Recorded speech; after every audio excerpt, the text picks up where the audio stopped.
Hey guys, it's Carolina here from KarolinasKrafts and welcome back to my channel. In today's video, I just wanted to do a little recap video of what I made with the Flower Market paper collection with the 6x6 pad. This was a mega pad, so I had 48 sheets, so I kind of split it up into two. There's two separate videos going with like a detailed flip through of these, but because there's two separate videos, I thought some people might just want to watch the one video, so I thought I would just do a little recap of what I made with this 6x6 pad. So let's get started.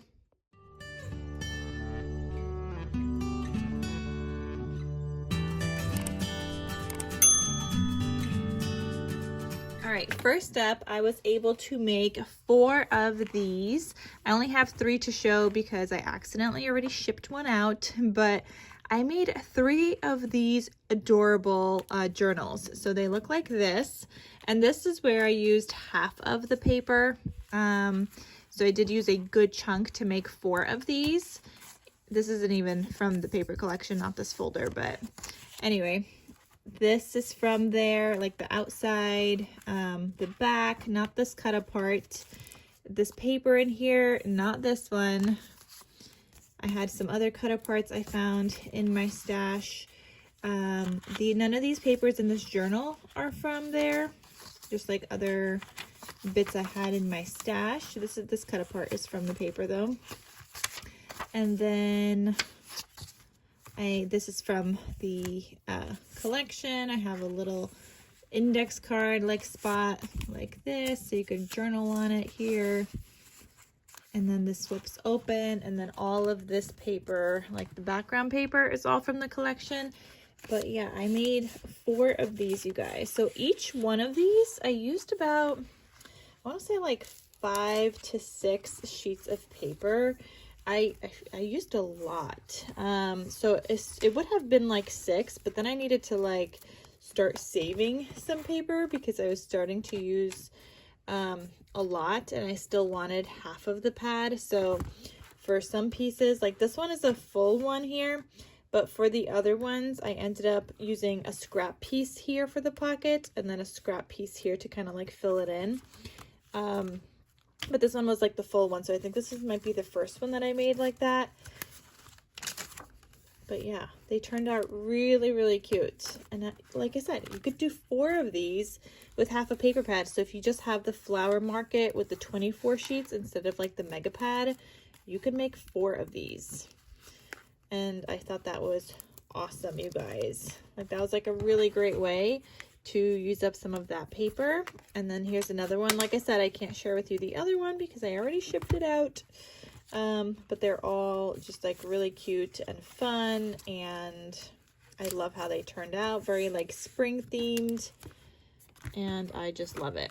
So they turned out really, really fun. And on top of that, I could have used more sheets of paper really, because so for this I followed a tutorial by Covered by Grace Creations, and all of these top parts are left open. Okay, I didn't put anything in there, but they are left open. So if you wanted to add like a tag in there, like a larger tag, and have that peeking out, you could do that. So you have that spot, you have this spot as well, and not this front piece, because this front piece is left open on the side, and that does have this little like file folder. But the other 2 top parts are left open. So you have, if you have some other goodies you wanted to add in, you could totally do that. I just didn't want to use more paper to make more tags from this collection that would match. So I didn't do that, but maybe I should have, but anyway, I didn't. And anyway, they still turned out really, really cute. So yeah, with half the collection, I was able to make these 4, technically, well, you guys see 3, but technically 4 of these super fun journals with just half. So you could use one 24 sheet paper pad to make 4 if you wanted to. All right, let me share with you what I made with the other half. Okay, so with the other half, I made some of these card folios, just using that paper. I did a different like sentiment. I just printed one on my computer and I added that on here, and I just think it looks really good with this Happy Mother's Day sentiment. And then this is what it looks like. There's a tutorial by Tiffany from Let's Get Scrappy on like how to make the base of these. I will be doing a tutorial soon. I talked to Tiffany about it. She said it's fine. But in the meantime, you guys can check out her tutorial if you guys would like to make some of these card folios. But I had a lot of like these, and then the background piece was just like a bunch of different like patterns and strips of paper that you could like cut out, but I didn't like that, so I wanted to use this as a whole, so I decided to just use it in these card folios. I thought it was like the perfect fit for that. So I made like these little tags for here. I have this tag, I've got these like photo mat things, and like you could use this here if you'd like, and you could add photos to here. You could even fit like gift cards in the pocket, so especially if you are giving this for Mother's Day and you want to like treat your mom, I don't know, whether it's a gift card or like a nail salon certificate or gift card or whatever, however your nail salons do it, maybe hair salon, whatever it is, you want to like pamper your mom a little bit, treat her to something nice, you could include it into the pockets in here. And then there's another pocket here with 2 more photo mats you could use, and just like a little cut apart from the collection. So you could use that, and you could write on any of these. Like you could write your little like message here if you want, you could write your message there, however you choose to do it. So you could say how thankful you are for everything that she does, and so on. So these are all available in my Etsy shop as well, and I was able to make 3 of those. So there was that one, there is this one. I just think they turned out so cute, you guys. All the beautiful florals and the patterns. This one says, "The best job. Thanks, Mom. Always there for me." This next one, I think this one is hilarious. Okay, so it says, "Happy Mother's Day." And then it says, "You did it, Mom. I'm amazing." I think it's so funny. I love it. Okay, and then your photo mats. And then more space to write stuff, another photo mat, and then a tag and it says "treasured." So yeah, I was able to make 3 of those, you guys. I think they just turned out so cute. So I made those. So then I also made another of these like little gift card holders. Anytime I usually have like 1 sheet left, like especially with double-sided paper, which I love it with double-sided paper. You don't have to use double-sided, but I really like it with that. So anytime I have that, I've been trying to make some of these gift card holders because I'm just getting ready for a craft fair, and honestly, florals you could use anytime. Then I also made some sticky note packs, and I do have a tutorial on these, as well as information on where I get these teeny tiny magnets and how I adhere them. So you guys can check out that tutorial, which is linked below. And double-sided paper works great for these too. However, you can also use a single-sided.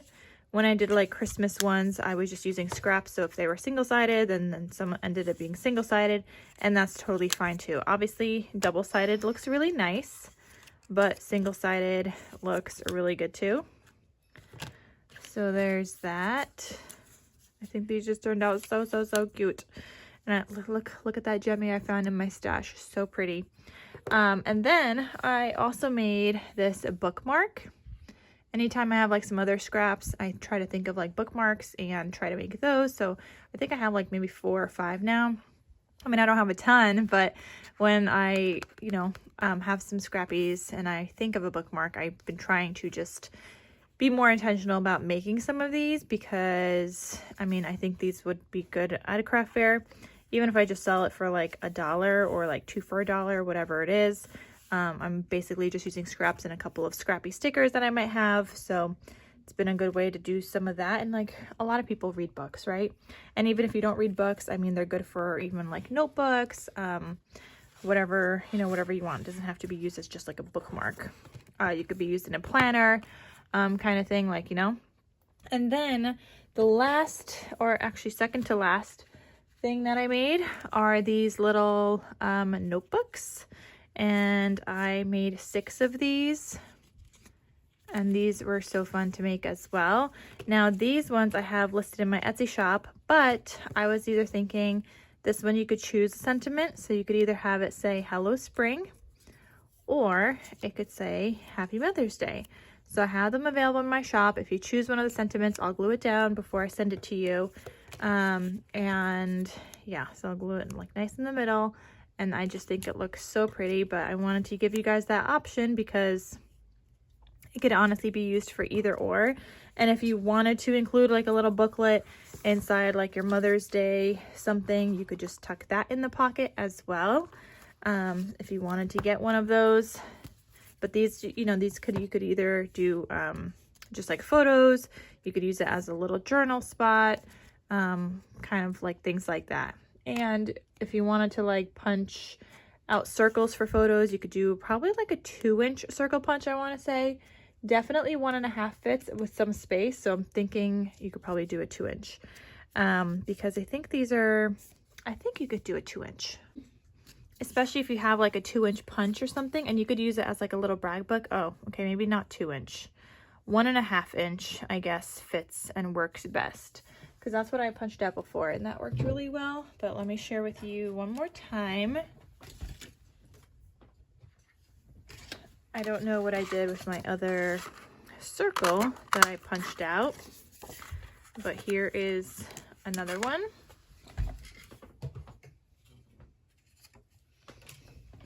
Okay, so this 1.5 inch circle punch, you can obviously punch out with your photos and put them on here. Okay, and these have 5 pages on the inside. So that's 10 pages front and back plus the inner cover. So you technically have like 12 pages to add like little like photos like this. And I think it's just so cute. Or honestly, you could just journal on these little journal spots. Maybe you're planting a garden, you want to write some notes about your garden, maybe what you planted this year or what you're planning on getting or whatever kind of thing. I think they're really cute, just like nice spring themed. And to make these little cuties, these little tulip shaped like little floral notebooks, I used a die set from Scrap Diva Designs. It is her tulip, or no, fringed tulip is what it's called. I'm gonna have it linked down below, and of course you guys could use the code Carolina for 10% off your order. But this was so cute, and the fringe honestly was so cute as well. I wanted to incorporate on here, but because you know people are going to be like opening these and like turning the pages, I didn't feel like it worked well. That would have worked better for like an embellishment kind of thing. But I think it just like even if you're doing like a card or something, so cute, and you get a bunch of different sizes. So this was like fantastic, and I love that I was able to like find that in my stash, because honestly I totally forgot about it, and I was like going through my stash of like what I could use, and then it just so happened to be from this this month's release. So I was really happy I was able to use some of that and make these adorable little notebooks. And then last but not least, I had a couple of little scraps left over, so I just punched out some tags, because you can never go wrong with having some extra little tags for notebooks or whatever. And you could add them to little things as well. Like if I wanted to, I could have added it to even like some of these photo mats and add a little embellishment, but I generally use these in like journals and things like that. I'll use that as embellishments in journals, or when I'm tucking in like little things or whatever. So you can never go wrong with those. Could always have a couple of extra, and I just had like little squares, so it was like perfect to cut those out. So that is what I made with the other half. So in total, I shared with you in this video what I made with this whole entire flower market paper collection. I don't really have many scraps left. Like this is it. Oh, I didn't even realize I had these cut up parts left. Oh, they're like off cut a little bit. That one too, but I don't have a lot of scraps left, just like these little ones. So I am considering this smashed. I think I did a really good job smashing a 48 sheet like mega pad. I think everything just turned out super cute. So I hope it gives you guys ideas on what you can make with your 6x6 paper pads. I hope it inspires you to finally use up your 6x6 pads that probably have been in your stash for a while, or maybe not, I don't know. I've had some that obviously have been in my stash for a long time, especially like this one. Like this is from Tuesday Morning still. And for a double pad, $6, I thought that was really good at the time. I mean, I don't even know how much do they sell them at Echo Park now. They're probably around like $6, right? The mega pads when they have their warehouse sales. But anyway, so I had this in my stash. It was the last flower market one I had in my stash. I've done 12 by 12 projects already with the two. I had, I think, 2 12 by 12 paper pads. Those are projects I've done in the past, not like recently, but this was my last one with the flower market collection. So we just used it up, and because it's like we're getting ready for spring. I thought these were all perfect, and I'm getting ready for my craft fair. So lots of inspiration in this video. Like I said, I hope it inspires you to use these, and that is all I wanted to share with you guys in today's video. So thank you guys so much for watching, and I will see you guys in my next crafty video. I'll talk to you soon. Bye.